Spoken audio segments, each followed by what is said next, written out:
అందుకే విమాన వెంకటేశ్వరుడు అని ఉంటారు. విమాన వెంకటేశ్వరుడు, లోపల ఉండే వెంకటేశ్వరుడు ఇద్దరిది సమానమైనటువంటి స్థాయి. విమాన వెంకటేశ్వరుడి చుట్టూ పల్లకి వస్తే స్వామి ఒక్కసారి అక్కడ ఆగుతారు.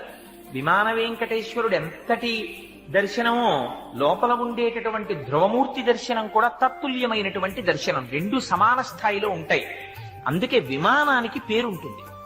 మీరు తిరుమల వెడితే తిరుమలలో ఉండేటటువంటి విమానం, విమానం అంటే గర్భాలయం మీద ఉండేటటువంటి గోపురం, ఆ విమానమునకు ఆనంద నిలయము అని పేరు.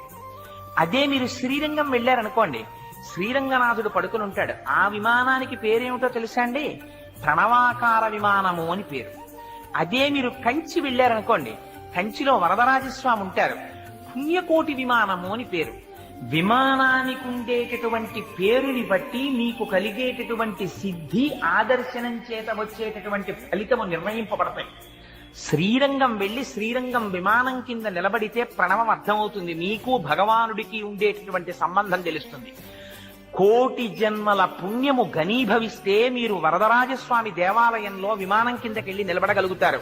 ఆ తెత్తును నిలబడి ఉంటాడు మహానుభావుడు వరదరాజస్వామి. అందుకని కంచిలో వరదరాజ గోపురానికి, ఆ విమానానికి పుణ్యకోటి విమానం అని పేరు. తిరుమల వస్తే ఆనంద నిలయం అనే పేరు.